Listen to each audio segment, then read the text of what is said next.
আরে এই নে। আরে আয়, আমাকে ওই তো মারলো। আমি এখনই গিয়ে মাস্টারকে বলে দিব। আরে মাস্টার মাস্টার ওই আমাকে মেরেছে। এই একে তুই কেন মারছিস? আরে মাস্টার ওই আমাকে কালো বলেছে তাই ওকে আমি মেরেছি। আরে তুই একে মেরে কি ফর্সা হয়ে গেছিস নাকি? আরে এই এই যা এখন তুই গিয়ে যা। মাস্টার আমি কি আসতে পারি? আরে তুই তো অনেক লেট করে ফেলেছিস, এতক্ষণ তুই কোথায় ছিলি? আরে মাস্টার আমি তো গার্লফ্রেন্ডের লগে ঘুমিয়েছিলাম। আরে এই বয়সে গার্লফ্রেন্ড নিয়ে ঘুমানো? আরে তোকে এখনই মজা দেখাইতেছি দেখ। এই মাস্টার আর একটা কথা বলবি না। আরে আমি তো কারোর লগে ঘুমাইছিলাম না, আমি তো তোর মাইয়ের লগে ঘুমিয়েছিলাম। আরে তোকে এখনই মজা দেখাইতেছি। আরে বাবা রে, একটা তো মেরে দিয়েছে। আরে যা আমি বসে পড়ি। আরে এ টুম্পা তুমি তোমার হোমওয়ার্ক গুলো দেখাও। আরে আরে মাস্টার আমি তো হোমওয়ার্ক তো আনতে পারিনি।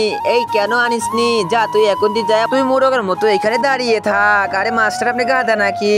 এ আল্লাহ, এই জান্নাতের পাথরটিকে দেখে লাইক সাবস্ক্রাইব করে দিবে, তাকে মরার আগে হলেও একবার মক্কা হজ করার তৌফিক দান করে দিও। মাস্টার ও তো একটা মেয়ে, ও কেন মোরগ হতে যাবে? ও তো একটা হবে মুরগি। আরে মাস্টার তো গাধা হয়ে গিয়েছে। হি হি হি হি। আরে মাস্টার গাধা হয়ে গেল।